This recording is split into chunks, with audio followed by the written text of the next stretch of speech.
Well, good morning, everyone, or good evening, wherever you are in the world. Welcome to the US presidential election show.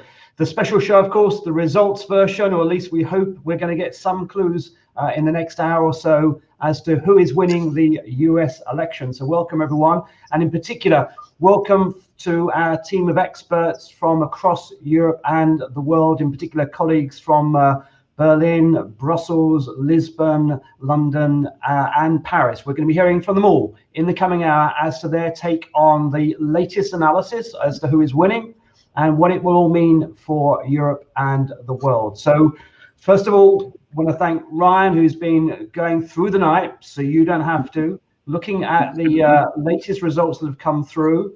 Over to you, Ryan, to give us an update.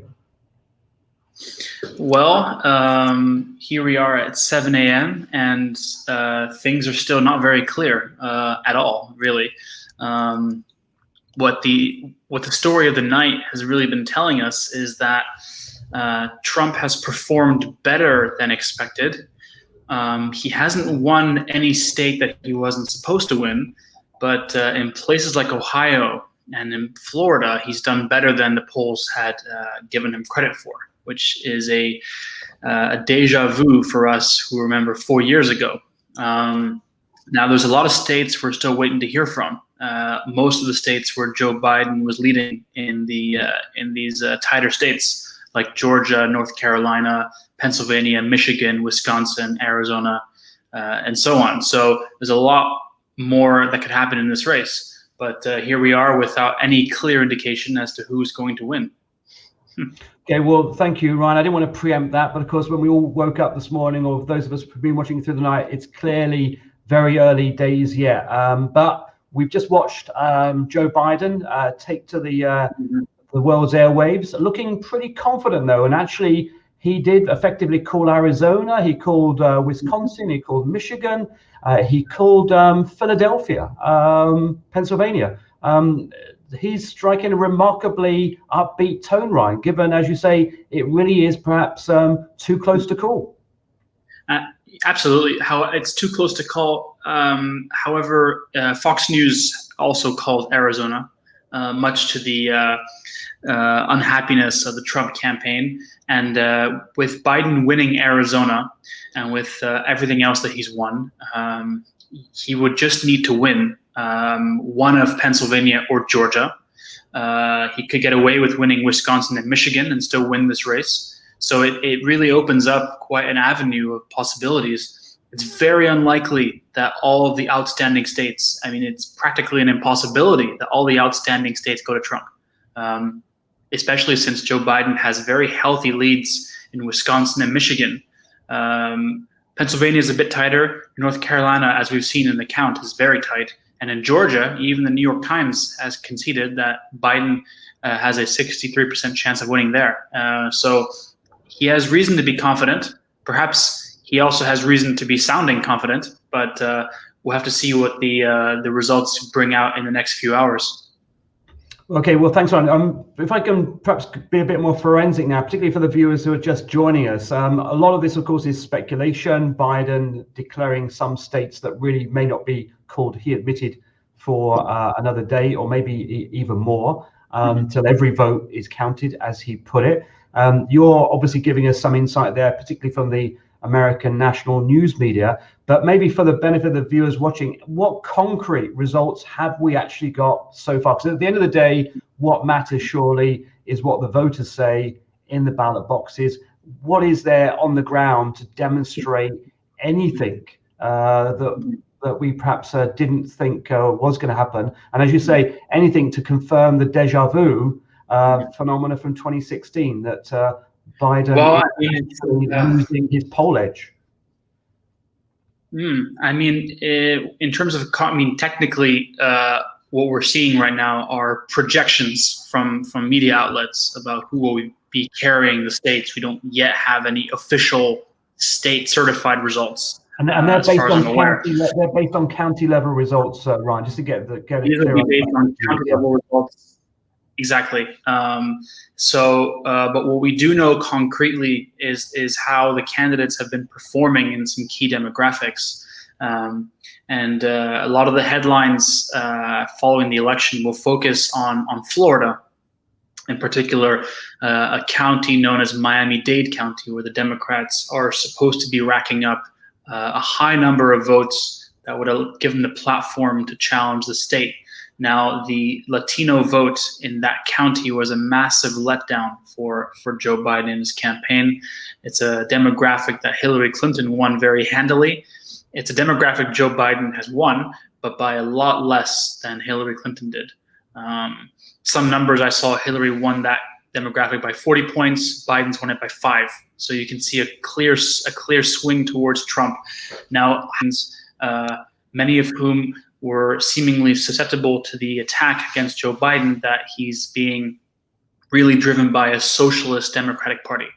And they were quite vulnerable to that attack line. And what we're seeing is that potentially weakness in the Latin American vote may have also been seen in Texas. But if Arizona and Nevada go towards Biden, it's going to be a much more complex picture than just a weak performance in that demographic. And of course, as you say, it's dangerous to perhaps extrapolate from one county, albeit an important one in Florida. And of course, the Hispanic community across America is very, very diverse. And presumably, we shouldn't attach too much weight. A lot of euphoria, a lot of excitement around the success of the Trump campaign in Florida, but perhaps we shouldn't attach too much weight on that, Ryan. Would that be a fair assessment? I think that the mantra has always been, perhaps don't get too sucked in by the early results and the early trends, because at this stage, I remember 4 years ago, there were some very clear signs that Hillary was actually doing well. I recall the exit polls, etc. Yeah, absolutely. And it's worth pointing out that 4 years ago, Hillary had long conceded the election to Trump. So the fact that we're here is a testament to the fact that Joe Biden's just more competitive across the board. But yes, I think Florida was always going to be more of an uphill battle than other battleground states for Joe Biden. And going into the weekend, last weekend, his campaign was quite worried about the fact that the fact that it was a tight race was slipping, and that Trump was expanding his lead, which is what we've seen in effect this evening. A pretty comfortable win for Trump in the end, which is closer to what the polls were showing ahead of the weekend. Now, the Biden campaign thought they had stopped the bleeding. Apparently, they had not.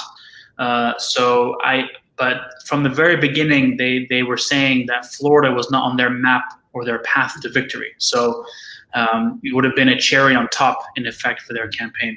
Whereas for the Trump campaign, Florida was make or break, no mistake about it. And many of the races that are outstanding are equally make or break for the Trump campaign as well. So it's a lot yet to happen. Florida is really the first key sign of how the race is really going. Arizona might be the next. So there's a lot more to come. Okay, well, thank you very much, Ryan, the in-house politics expert at LP Brussels. We've got a team of experts from across Europe and the world gathered for you this morning from the Brussels group, but also from Luther Pendragon in London. It's going to be great to get the views from national capitals to see how they view the race so far, but also what it means to their country, but to Europe and the world for the next 4 years. So it's an absolute pleasure to welcome to the program Florian van Gierke from Berlin. Florian, would you like to join us and perhaps give us the overnight view from Berlin on the results so far? What's your take on it all? Any agreement there with Ryan? It's just simply too early. Complete agreement, actually. I think it's way too early to say anything. I think we're a little further along than we were last year. I remember 4 years ago, I remember being in, I think it was the Hamburg State Representation here in Berlin back then. They had organized an event for the election, and I think we left at 3 or 4 a.m. and were distraught about what was about to come. That said, I went to bed about 2.5 hours ago for at least a couple of hours of shut-eye. And was about to say, look, this is over. Trump is going to win this thing. But I think what's really interesting this time around is that we've seen in the past, if the results came back, that was pretty much uniform about early voting, on-day voting. It was pretty much the same, and there was no difference in which party was being voted at which time. Republicans and Democrats voted early, approximately the same amount of times as they voted on the same day. This year, basically, you could do a coin toss. If you counted the votes in the first half an hour, you got only Democrats, like nearly 100%, because it was all early voting, and then a few hours later, you got a bunch of only Republicans because it was only the same day. Essentially breaking across party lines also in terms of how strongly you believe that COVID was a problem or is a problem. And I think from what I saw in the exit polls, Democrats are really, really hopeful that more college-educated people were voting and less white people were voting. Whereas a percentage of the voting populace, it was more college-educated and less white. Because those numbers obviously favor Democrats by and large. Though, as you mentioned for Florida, maybe even the opposite is true. That the Cubans and the Venezuelans, they kind of like Trump's harsh course against the authoritarian leaders in those countries, and which sounds a little weird from I think from a European perspective to say that people like Trump's course against authoritarian leaders, because then what is he himself? But that's going to be really interesting. And I agree with you that Florida wasn't critical to Biden's path to victory. It would have been really, really nice to just seal this thing off at 1 a.m. or 2 a.m. for us Europeans, and not at 8, 9, 10 a.m. the next day. Yeah, no, it's going to be a long day. And, yes. and Florian, obviously you're very much giving us a view from Germany, because you, as I understand it, are a US citizen as well, and you've actually just voted in this election. You from what you're just saying there, I think we can probably fairly assess that you still think, despite it's going to be a long haul and there's obviously always a margin for error, you still sound pretty confident that Biden will do it. Well, as I said, when I went to bed earlier, I was not that sure. I actually was about to call it for Trump. Okay. It seems to me that in the past 3 hours, there's been sort of a realization about which votes are outstanding, are still having to be counted, so that even in states where at this instance Trump is leading in the count, he hasn't that many votes to gain still. So we're waiting for, I think in Virginia, for example, we're still waiting on Richmond. In Pennsylvania, we're still waiting on Philly. And those are all population hubs that are going to go overwhelmingly for Biden.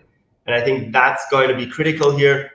Similarly, in Arizona, that's my understanding. And the Trump campaign is basically doing a split, right? For Arizona, they're saying, count all the votes before calling it. And in Pennsylvania, they're saying, don't count all the votes, call it immediately. Because that's basically where Trump's tweet about they're stealing the election, which, by the way, is so purposely dangerous, because his supporters will believe anything he says, and it's basically building up for a coup d'etat, effectively, in a few hours or days or weeks. Strong words there from Berlin. Well, just in terms of, let's say, if you remember a few weeks ago where he was saying, calling out to the Proud Boys, saying they need to prepare, right? This is effectively just another building block in saying, look, this could come to a point where where people are going to resist, whatever that means. I'm not going to say that there's going to be armed revolution or anything like that. I hate people who say, look, the US isn't a democracy anymore. It is a democracy, and it's a democratic system. There's no two ways about that. We're having elections. The test is going to be whether we have a peaceful transition of power, also within the populace, the electoral. Just we bring Ryan back in as well and give perhaps comment on the views that you've outlined. But just before we move back to Ryan to perhaps comment on what you've said, just in terms of the German national position, the government's position, Angela Merkel's position. I mean, it's no secret that Merkel and Trump haven't exactly been best buddies for the last 4 years. And one example, I think, is the decision by Donald Trump to remove troops from German soil, really without any consultation with the German Chancellor. But I think there were many other acts of defiance, discourtesy or simply very polarized political positions, particularly, for example, on Russia. Is obviously Merkel's got to be the ultimate, which she is the ultimate diplomat and keeps her views to herself. But I guess to sum up the German national position, the German government position, I guess they are personally at least rooting for Biden. Would that be a fair assessment, or is it more complex than that? I think that's exactly right. I think if you ask anybody here in government, they're absolutely rooting for Biden. Now they won't publicly admit that. And obviously, if you ask Trump, he's going to say that he's very good friends with Angela, right? And you remember the story about him giving her candy at a NATO summit and saying, "Well, don't ever say I didn't give you anything." He thinks he's, I think, best buddies with her. But no, obviously, Merkel would love for Biden to win. That said, I think there is a view here in Germany as well that regardless of who wins, Trump moving troops out of Germany, yes. The switch over to Poland, moving them, for example, to Poland, that's diplomatic faux pas, perhaps, on Trump's part. But the overall shift, taking troops out of Europe, stationing them rather towards Asia, that's nothing new. Obama did that. Biden will do that. There's nothing new, and there's nothing Trump-specific about that. The shift itself, the way he's going about it, is Trump-specific. And that's something that Heiko Maas, our foreign minister, has said as much. Yesterday, he gave an interview saying, regardless of who wins, we need to get used to taking care of our own security as Europeans. Now, does that mean Germany will suddenly pay 2% NATO target? I don't think so. But we're going to go about counting those 2% in a very creative way, including things like development spending and foreign aid.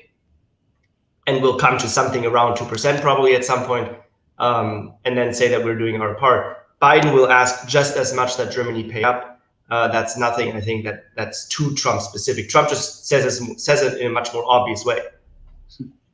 Well, thank you for that, Florian, that insight from Germany. But then actually security will be an important factor in terms of how Europeans react to the outcome, whatever it is. Hopefully you can stay on the show for a little bit longer if possible. If not, we completely understand. You've probably got a very busy day ahead of you. But we're going to bring in Adam Thomas from Luther Pendragon in London very shortly. But first of all, Ryan, do you want to just react to the comments that Florian made there, particularly on really, I guess, how Europe and how Germany in particular would react to a potential Trump second term? Mm-hmm. Well, I think I agree 100% on the fact that there are still some tensions that even a Joe Biden presidency would keep pushing the European countries on with regards to NATO spending. It is tough to point, however, to any tangible success that this Trump rhetoric has achieved.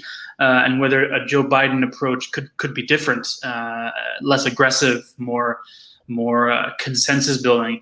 But it's also from my perspective, and if Florian would disagree with me, I would be curious to hear that with the German election coming up, how much time a U.S. president wants to invest in redeveloping this Merkel partnership would be quite, for me, interesting to see.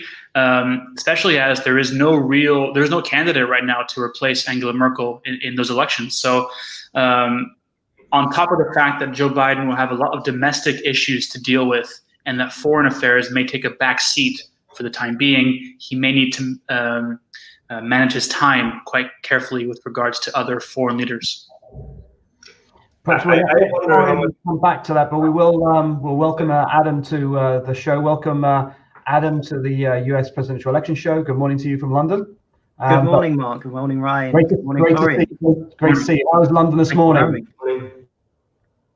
It's still pretty dark here in South London. I've had a little bit of sleep, and then I've been kind of following the results, and it's your last free day before back to lockdown, I believe. We are going back into a national lockdown. Yeah. But we'll come back to you in a minute, Adam. We're just going to let Florian have a reply, perhaps to what Ryan has just said, and we'll come over to you immediately, Adam. Florian, would you like a comment on what Ryan just said? Just one real quick thing. I think Biden will have a much easier time picking up because Obama had such a good relationship with Merkel. And I assume that Biden will be able to pick up that conversation and that path. And I think between the Biden team and the German government, and I think the EU governments overall, with the member states and also the Commission, there's going to be much more connections there. I think, to paraphrase Kissinger, although he says he never said it, they know which number to call. I think with Trump, that's always been an issue. Nobody knew who to call. You had the Richard Grenell, but who knows what he had to say, and nobody liked him here. I was in conversations with people from the economy ministry, and they frankly thought he was the most undiplomatic diplomat to ever sit in the U.S. embassy here. Okay, well, Florian, thank you so much. Hopefully you can stay on if you want to. We're very welcome to stay on and comment further. Always good to hear the views from Berlin, quite strong views, perhaps not surprising.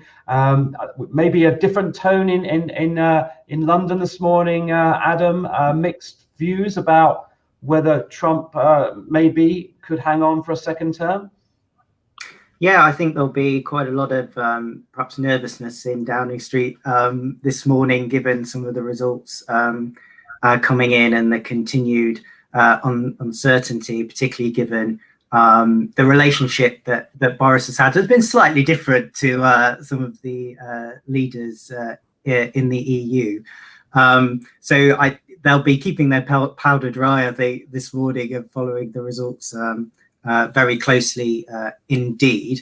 The last few weeks has certainly been, I think, many ministers have been trying to build some of those bridges towards the Biden campaign. That has been quite challenging because of the kind of ban that we understand that he's put on some of his team speaking to foreign governments. But there was clearly a desire from the UK government to try and very quickly build some bridges with the team. So we had Dominic Raab go over in October to meet Senator Chris Coons, who may well be Biden's new Secretary of State. Ryan will know more about that than I will, but trying to build some relationships with the House and the congressional Democrats to try and forge some links. But clearly, there is a nuanced relationship that Downing Street and, dare I say, the Vote Leave team has with the Trump administration. So there'll be some interesting thinking going on, no doubt, this morning. We'll come to you on really your latest assessment of the results so far. But first of all, we like on these shows to do a bit of a deep dive into some of the issues, because a lot of people deal with the headlines and the day-to-day story. But how do we get to this point, Adam, where you've got such a polarized view between Berlin, which has been the UK's ally now for many, many decades, politically, militarily, one could even argue culturally, real divergence of view, where Berlin, perhaps privately, not publicly, going big time for Biden and wanting Biden. And you've got London there, and to be fair, probably a lot of UK citizens as well, really rooting for Trump. How do we reach that state of affairs where there is such a political polarization in a relatively small continent? What are your thoughts on that? Wow, that's a pretty massive question for half six in the morning. You might want some more coffee before you answer that. Yeah, indeed. Look, I'm not so sure actually that the UK. The UK residents actually the UK voters actually are that supportive of Trump. There was actually quite an interesting study done this week to see if any UK parliamentary constituency would have voted for Trump, and no real constituency came anywhere close to supporting it. And I think Boris knows that, but obviously Boris has built this semi, I would say, populist platform, very akin to some of the ways that President Trump has worked, and clearly, obviously, now the issue is, particularly if Biden wins, I think, how Boris can win some trust with the new administration on the negotiations with the European Union. That's been a massive. That's going to be, I think, a massive issue over the next few weeks of whether the Johnson administration can prove to the new Biden administration that they're not out to wreck the Good Friday Agreement. We obviously have a very controversial piece of legislation currently going through the UK Parliament, the Internal Market Bill at the moment, which has proved very controversial in the US, and already I think a lot of congressional members on the Democratic side have been highly critical of the government's approach there, which is, I think, kind of why Rob kind of went out to the US earlier to try and build some bridges over those kind of issues, because I think kind of that's going to be quite a big, serious issue that that Downing Street is going to need to sort out pretty quickly if Biden wins.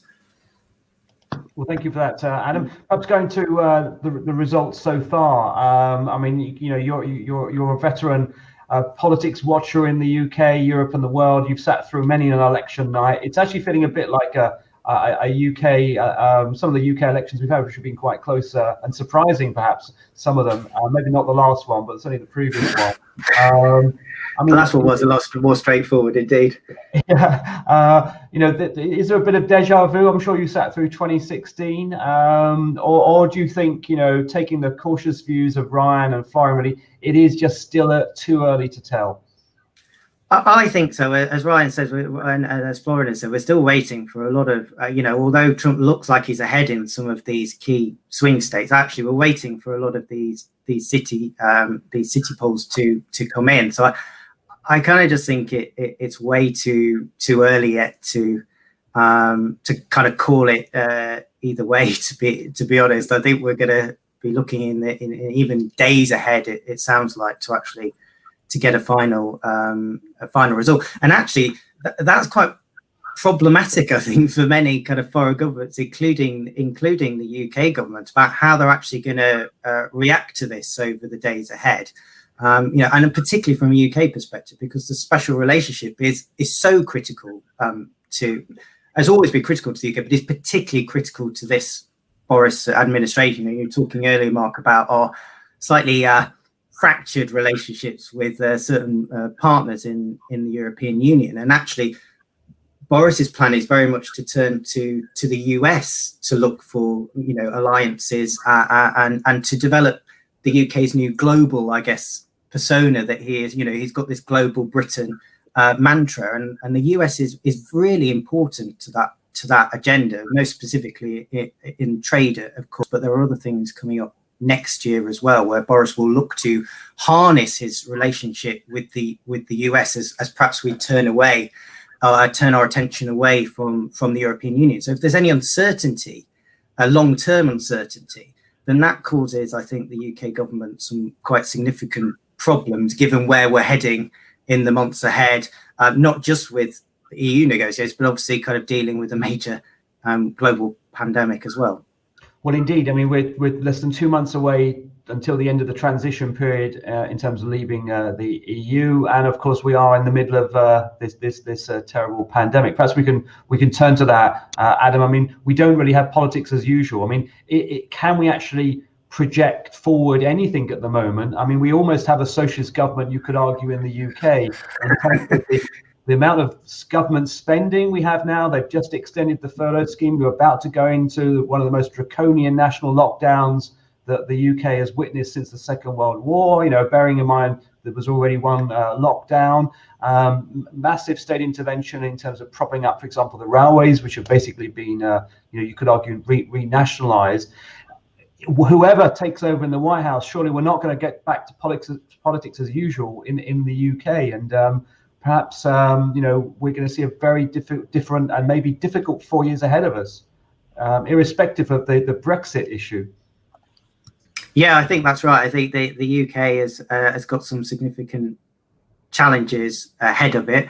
There's obviously, as you're saying, we're going into another lockdown. That's ostensibly, I guess, until the 2nd of December, but we don't really know what's going to happen following that. You know, one of the big criticisms of the government is it doesn't really have an exit plan for our COVID lockdown.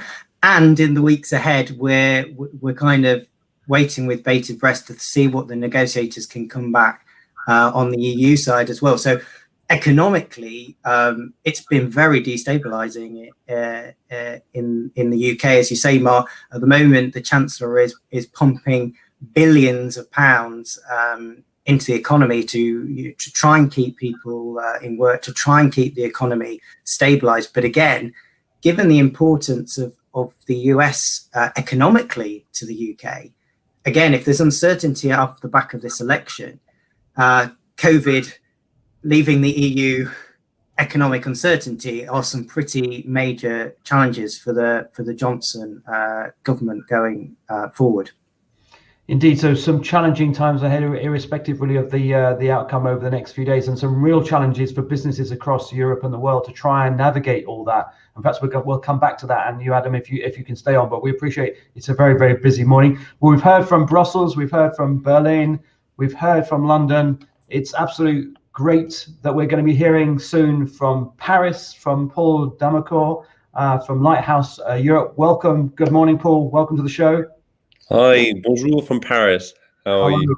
Well, you may have been, I'm sure, following the results overnight, following Ryan's analysis. It's looking perhaps tighter than perhaps people thought. It's certainly looking too early. That's the view, I think, so far of our panel. What's the view from Paris? Do you share that view, Paul, that this is looking like it's going to be a long day or two before we have really any good solid indications as to who's going to win?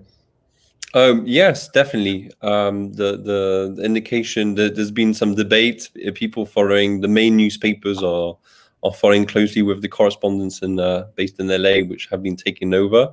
And with the excitement, people have already started tweeting a little bit. But there's a sort of uncertainty which had already been there even before the elections. As you might remember, President Trump was received by Macron at several times, either for private dinner at the Eiffel Tower, but also on the Champs-Élysées for the National Day on the 14th of July. There's been several attempts to get a better approach, and on the longer term, what seemed to be a respectful relationship on the longer term got a bit, I don't know, I wouldn't judge it completely, but it was not all with all the results which were intended, and so there's been a lot of expectations on those elections, and at the same time, sort of anticipation on the fact that the election on both sides would be very, very difficult, and that the result might be a tie or very close tie, and we're getting close to that. So it's interesting to see that those analyses which have started early on are sort of appearing now.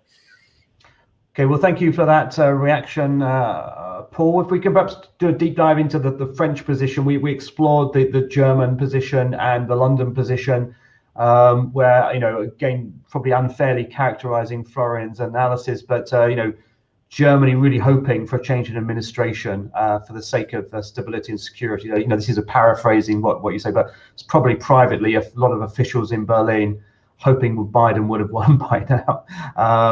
They may have to wait a little bit longer for that. And London, a more nuanced view, shall we say, Adam, because of Brexit in particular, but for other reasons. Prime Minister Boris Johnson in particular, looking to go for global Britain, and therefore strengthening relations with the Trump White House would be very much probably his preference overall. But there are, important caveats there, which Adam explained. In Paris, Paul, is there a clear political favourite privately for politicians at the Elysee Palace? It's a good question. Diplomatically, people would not answer that.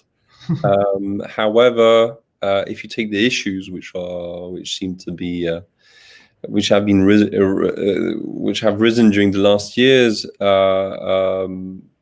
there's been the position of US in Iran. There's the financing of NATO, which is an issue which has risen during the last years. Also, the question of the taxation of digital giants. Financial Minister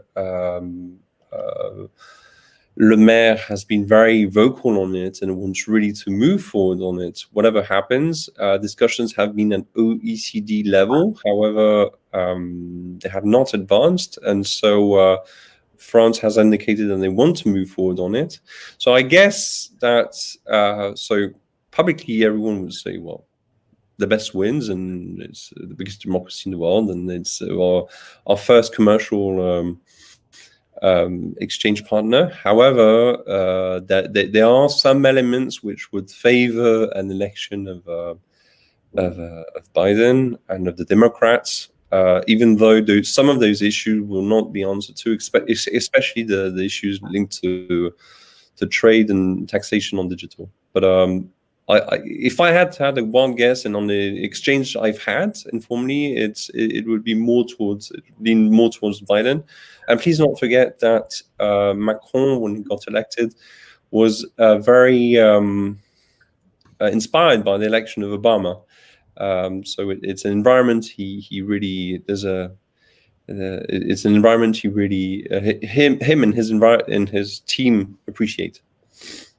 Okay, well, thank you for that, Paul. And as you say, the French diplomacy means that France will obviously work with whoever prevails at the end of the day. But interesting to hear what the background thinking is. In terms of the French situation in a practical sense, and how businesses are going to navigate all this, we've been hearing how complicated the world has become. It's going to get a lot more complicated, but also an incredibly difficult economic situation and the security situation now in France. The pandemic appears to be creating a lot of difficulties there, really deep into a second wave, and I think record numbers of infections. You've had security issues, of course.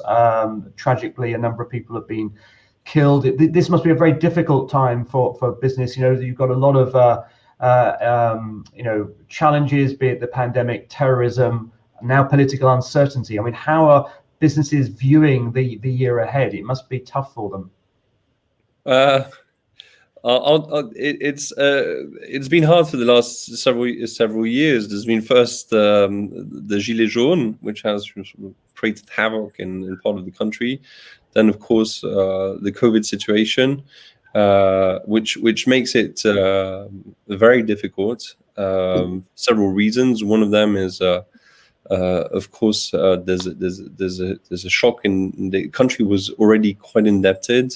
Not the most indebted in Europe, but with a debt, and it just creates more debt and a difficulty compared to Germany, for instance, to have relaunch plans with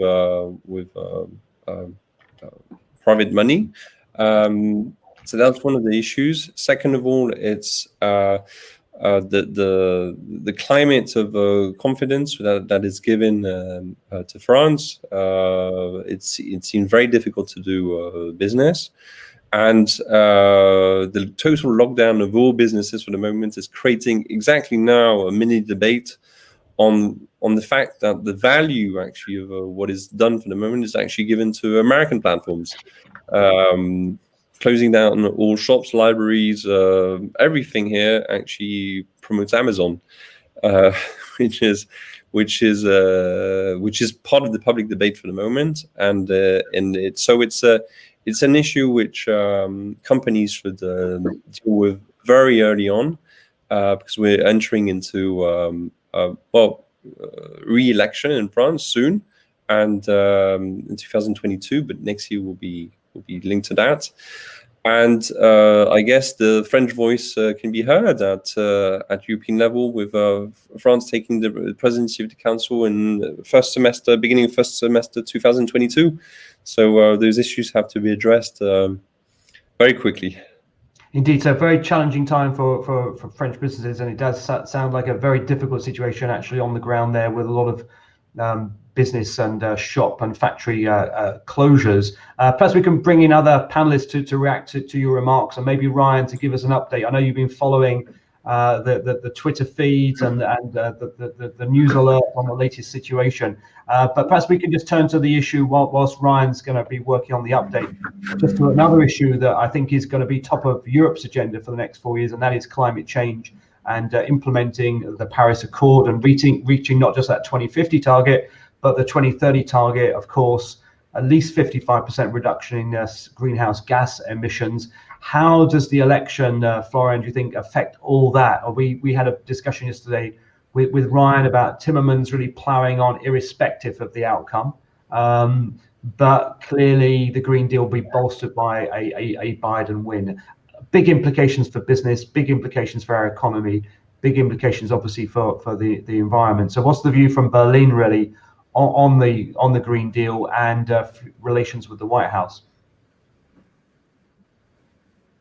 Yeah, well, I think that there's two parts there. I remember a discussion yesterday, I think at 8 p.m. or something, there was a discussion by Atlantikbrücke, I believe it was, and the AmCham, and they were doing a big debate on YouTube about what would happen. And the question was asked, could Biden simply walk to Paris and say, hey, I'm going to join again? And I think the answer was, technically, legally speaking, he could, and probably he will. And obviously, yes, the Germans would, and I think the same goes for the French, and I imagine also the British and the EU overall would strongly prefer if he did that, to rejoin the Paris Accord. And I think he would do that as well, too, driven not only by his own desires, but also by the squad, right, by the very sort of left-leaning members of the House. And I heard a rumor yesterday that there may be some discussion about promoting AOC to the Senate somehow by some switcheroo, and then having somebody else become Secretary of State or some ridiculous story like that. But fact is, there is a movement in the Democratic Party going more towards what in Europe would be the Green Party, outside of the US Green Party, obviously. And so I think he will join. Okay, fascinating. We'll come back to that. I know, Adam, you've probably got a comment on that. We will go back to Paul, but whilst we're thinking about the climate issues, Ryan, do you want to give us a quick update on the tally so far? Well, you won't be surprised to hear not much has changed.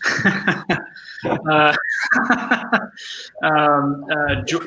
You're not supposed to say that, Ryan. Yeah, well, I mean, don't get me wrong. I didn't wait up all night for nothing to happen. Georgia seems to have counted more votes, and the New York Times has this needle forecast, which, having seen it throughout the night, I would recommend no one looks at that ever again. It's not great for mental health. But they give Joe Biden a 64% chance of winning Georgia. I haven't seen their Arizona forecast, but it's probably higher than that. If he were to win both those states, he would only need to win one of Wisconsin, Michigan, or Pennsylvania to win the race. And that would put Donald Trump in a very, very tough position, of course. But, we're still waiting for mail-in ballots that could yet change things around. Not to mention, we might be waiting until Friday to get conclusions from the Midwestern states. So I think we may get a result from Georgia sooner, but then we're going to have to wait anyway until the end of the week, I would suspect, to get any definitive results.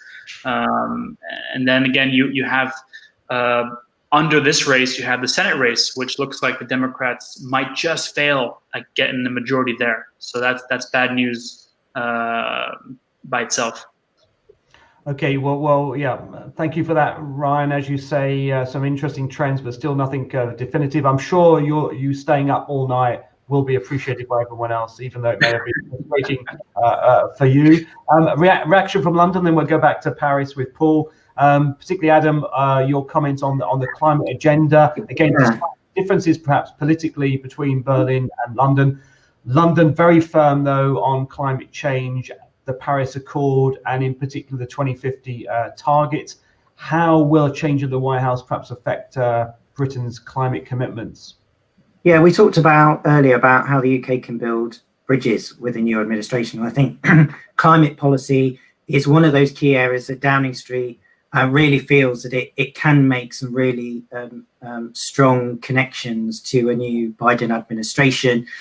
And of course, the UK has a major opportunity next year to do that in hosting COP26. And I think Downing Street is very focused on trying to show what will be wanting to show a new Biden administration that this is actually the UK being a global leader. It's about its commitment to multilateralist action, and kind of showing that the UK takes these kind of issues very seriously. So, Downing Street will have seen just how big kind of Biden went on climate change policy during this election. Actually, probably one of the few issues actually got cut through to the UK from the kind of slight pandemonium, I guess, there's been throughout the election period. Actually, that was one of the big issues that did get cut through here, I think. And they will really want to show that new administration that the UK takes its climate change commitments seriously, but is showing that that global leadership, and so COP26 will be a key moment, as will before that the G7 meeting too, where I'm sure those kind of issues where Downing Street knows it can build those bridges and prove to Biden that Boris is not perhaps the kind of mini Trump that perhaps some people in his team think he is, to show him that there's a slightly that the UK is, the administration is slightly different to perhaps what the perception is of some people in the Biden team. Well, thank you, Adam, for that view from London. We're going to welcome to the show Henrique Burnay from EU Opportunity from Lisbon, the view from Lisbon. Welcome. Good morning to you, Henrique. We're going to invite Paul to just come back briefly, and then we're going to go over to you, Henrique. Paul, we've covered a lot of ground there, particularly climate change and obviously COP26 coming up in the UK later, and how that is affecting geopolitics, but also business here in Europe, with the Green Deal being such a priority, I'm sure, for member states, particularly France, looking ahead to your presidency in 2022. Is it going to make a difference to delivering the Green Deal in Europe, in France, whatever the outcome? Well, very briefly, I think it's been a priority, and it will stay a priority for France. There'll be pressure put to have this Green Deal move forward, and especially the objectives of the COP and climate targets are not even part of the debate. They're accepted for the moment, and I think it's in something on which France will be very, very, very firm and will want to advance vigorously, probably on it as soon as 2021, 2022. Well, thank you for that, Paul. Just to also, for our viewers' benefit, just to thank everyone so far been giving their views. We've had the views from Brussels, Berlin, London, and Paris. It's now great to hear the Portuguese view from Henrique Burnay. I'm not sure whether, like Ryan, you've been up through the night and obviously feeling a bit tired and frustrated this morning with the lack of clear results so far, but maybe that's an indication that it is going to be quite close. What's your assessment, Henrique, this morning? Well, good morning. Actually, I did go to bed at some point, and I think we all, well, at least from my side, when Florida didn't flip, I think we all got the picture that things weren't moving in the direction people were thinking initially, and I think that was the first signal. And at this stage, to be honest, I'm still watching all the news and all that, but I'm very much getting convinced that you will probably have 4 more years of Trump. And to assess that, and I think that's the thing, because I think we've all been imagining how was it going to be 4 years of Biden, or a Biden presidency would look like, and the relations with the EU. And I think there hasn't been much thought about how would a second Trump presidency look like in what regards relations with the EU. And I think we better start considering that possibility. And I think there are a few trends that we should look at. And one of those is that the drift going on between the EU and the US will have wider public support. And I think that's important to understand, because there is a decreasing support for the Atlantic tide and for the Atlantic bond. And so I think that will allow for some policies in the EU to take place that are more aggressive, so to speak, or more divisive towards the US. And I think there are 2 or 3 areas where you'll see that. One is when it comes to trade. Secondly is when it comes, and this is very much, I would say it's very much the agenda of the French Commissioner Breton. So when it comes to defense, when it comes to tech, and when it comes to the idea that you should have some kind of strategic autonomy, European economic autonomy, and digital sovereignty towards the rest of the world, and that usually means China, of course, but mostly regarding the US. And I think we're going to watch some proposals that could have some resistance from those that are more pro-Atlanticists. Will have a harder time to resist to that. I think that's probably the major political change.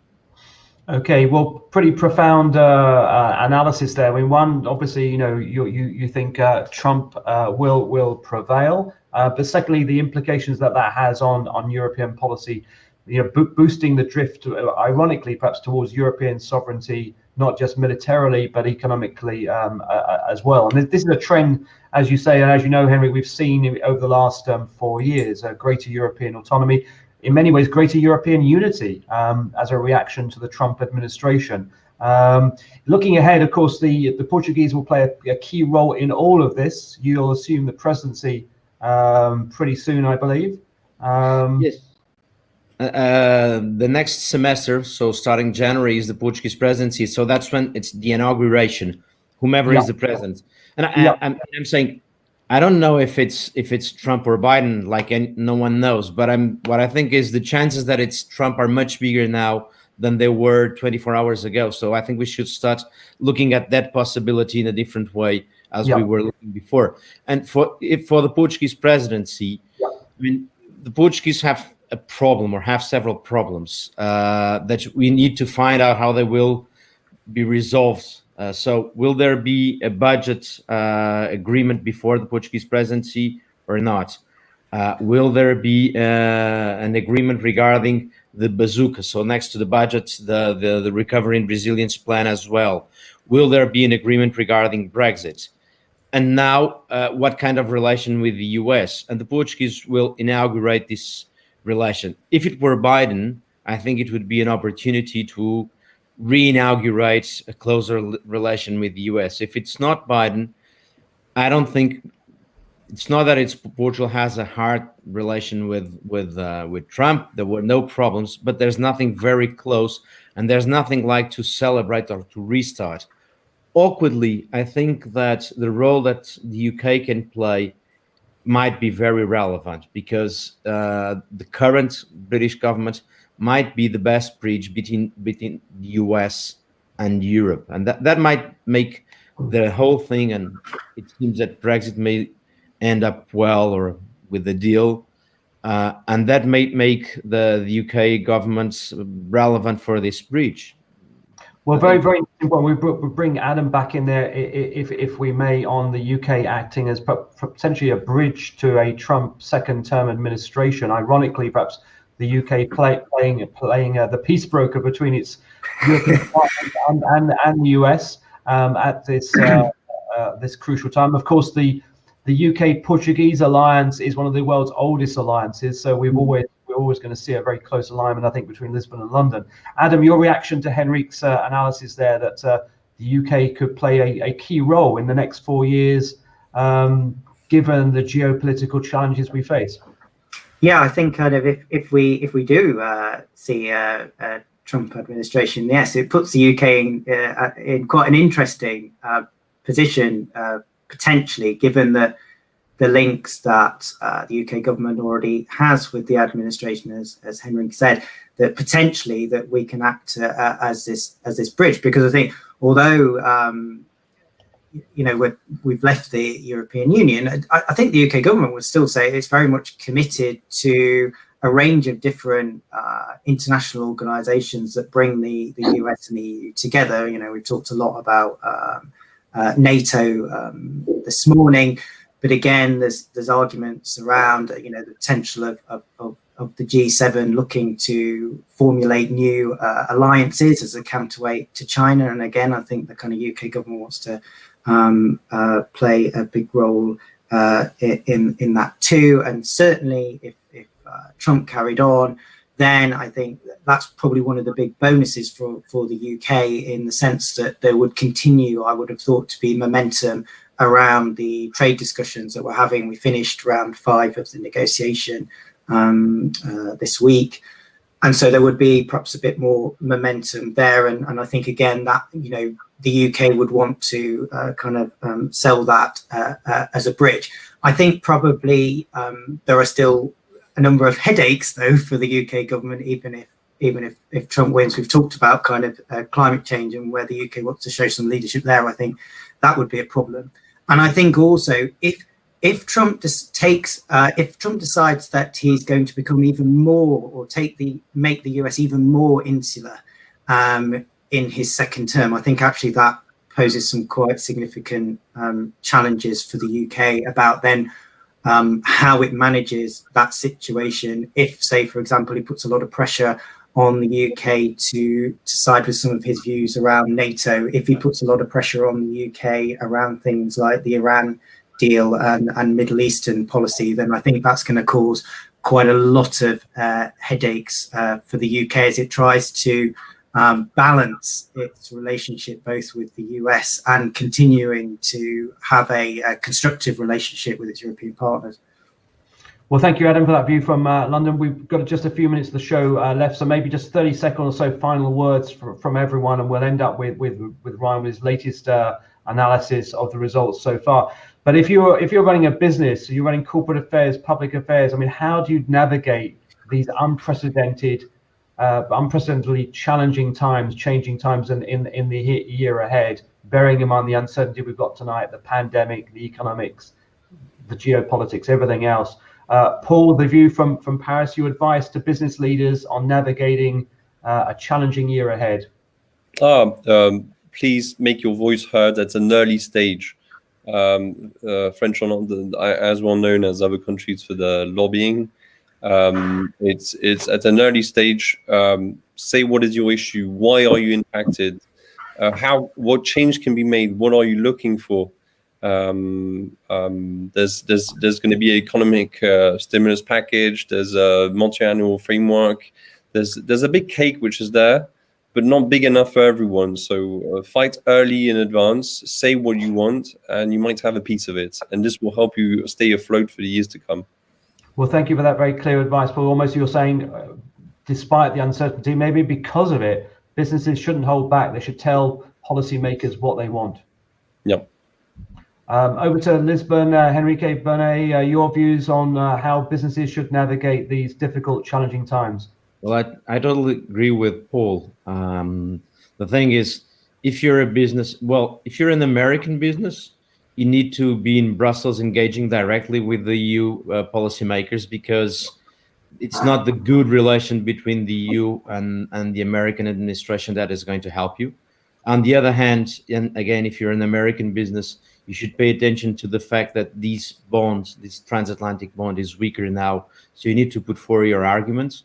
If you're an European company, well, there is room now for more of these European autonomy and distancing. So you need to make your voice heard. That's obviously the big issue. I think the big change is that I think EU was thinking, well, things will go away and things will change. Well, with 4 more years of Trump, if that's the thing, it won't go away. So there will be more drift, and there will be need for more policy making and for policy influencing in Brussels. Well, thank you, Henry. Really appreciate those comments. And perhaps we'll go over to Berlin, to Florian, the view from Germany. I mean, how can businesses cope with all the changes, the challenges? Is your advice too that they can't wait? They need to put their head above the parapet. They need to tell policymakers in Berlin, in Brussels, elsewhere, what they want. What they want, what they need, and what they stand for. I think the last part is really important. Companies are, at the end of the day, they're political. They're not going to be it's not just a market system where they operate in a vacuum. They're actors that also influence policy in both directions. Because at the end of the day, they employ people and they pay taxes. So they need to formulate what they want, what they need. As a lot of companies in the US ahead of the elections have done, advocating for voting, for democracy. I think that's something that will have to happen here as well. Also, as Paul said, with regards to who gets what part of the stimulus packages, but also attaching that to questions of values and policy, not just in an evil lobbying way, but in a constructive sort of pro-democracy way. Well, thank you, Florian, for that. And I think it's an incredibly important point about, as you say, that companies are political, and they need to perhaps recognise that they need to act in a more political way, albeit maybe in many cases with a small p. Quick word from London, and then we'll go on to Brussels for the final word. The latest view from London. You've been on the show with us for much of the time. Final thoughts, Adam, but also how businesses can cope with a very challenging year ahead. Yeah, I mean, from a UK perspective, we're, as we've said, the UK is at a massive crossroads point on a number of issues, as guys have said on the call. In the UK, it's a very similar situation. The kind of the support coming out of COVID is not going to be shared out fairly. It's going to be shared out to the people who make their case the loudest, the strongest, as to why they need that. That's exactly the same in the UK. And obviously from our perspective now, we've been talking about the EU negotiations, but some of the critical things happening now in the UK is that the government is really starting to think very seriously as it takes the powers back from the EU, particularly over things like regulation. So we've seen a huge amount of information coming out of the UK Treasury over the last few weeks about wanting to work with industry to develop some of these core regulatory systems that now the UK has total control over. That's going to be a big issue, and people need to start engaging with that now if they're going to have an influence on it. And of course, the other big thing that now the UK is doing is these trade negotiations. We've done the deal with Japan, but now there is a real focus inside government on some of those other, particularly on the Pacific side, the Asia Pacific side, a real focus on those trade negotiations. And again, if businesses aren't part of those discussions and getting really involved in that now, they're potentially going to miss some key opportunities to work with the UK government around those issues too. So it's an uncertain time, but in terms of engaging with government in the UK, it's actually really quite an exciting time as the UK starts to develop some of these policy platforms that it really hasn't had to look at for many decades. Well, thank you, Adam, for that. As you say, challenges ahead, but lots of opportunities too for those businesses that do speak out and get engaged, particularly in the trade area, but also, as you say, in terms of the help for companies in relation to the pandemic. We'll move over to Ryan Hunter for the final word. I mean, just a quick word, Ryan, on how businesses navigate all this in Brussels, but then perhaps a final update on where we stand with the election. And as always, Ryan, you won't get away with not giving us your latest prediction. So over to you, Ryan. Well, I agree with what everyone's been saying. And for the immediate future, it's just having patience, really. I mean, jumping the gun on either candidate winning at the moment seems a bit rushed, just with what's not been reported yet. And also just to point out that the outcome of the US election is not going to impact what the EU does or does not do. The EU has lots changed in 4 years. And if you're an American business and you assume that the EU will go back to the way it was 4 years ago under an Obama presidency, you're fooling yourself. The EU has tried to push for more autonomy. And it's pushing for things that are going to happen regardless of who wins the election, such as your digital tax. A lot of the Green Deal legislation is still going to be pushed, regardless of whether the US is an ally or an opponent in that regard.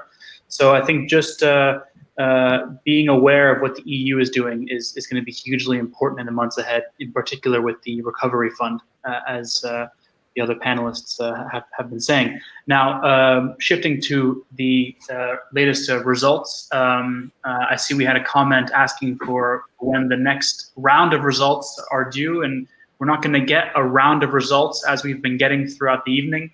Now it's just about the outstanding states. And I do assume we're going to get results from Maine, from Arizona, and Nevada this evening. All three, I would expect, will go towards Joe Biden. Which will leave us with 5 states left, if you exclude Alaska, which will go for Trump. no doubt about that. 5 states left, which are Wisconsin, Michigan, Pennsylvania, North Carolina, and Georgia. And there is no scenario in which we will not see ourselves waiting for the Midwest states, which will be very late in counting. So patience, let's not jump the gun, because even with those 5 states left, it could go either way. And in terms of a prediction, if you had to push me, if I'm on the Biden campaign, I'd be fairly confident with how things are looking, and I'm still gonna be leading towards Trump, towards Biden. Sorry. It's been a long night, Ryan. I think you're forgiven for making the odd laps. You're forgiven for being a little bit sleepy this morning. I think we all are. We're going to be very sleepy, I think, by this time tomorrow too. Just to thank Florian, Adam, Paul, and Henrique, and of course Ryan for joining the US presidential election show this morning. Viewers may have thought this would be our last show. Well, in fact, it's not going to be, because the show must go on, because we've got to cover the counting that is going to go on for a few more days yet before there's a very clear declaration. And I think there's still a lot of information there to analyze as to the result, but also the reactions from national capitals. So maybe some of you may be able to join us on a future show. It's been great hearing the perspectives from Berlin, Brussels, London, Lisbon, and Paris. So thank you for your time. Wish you all well. Take care. And thanks in particular to our viewers for tuning in. And we'll keep you posted on our next special broadcast, which will give you an update on the election results so far. So thanks, everyone, and have a good day.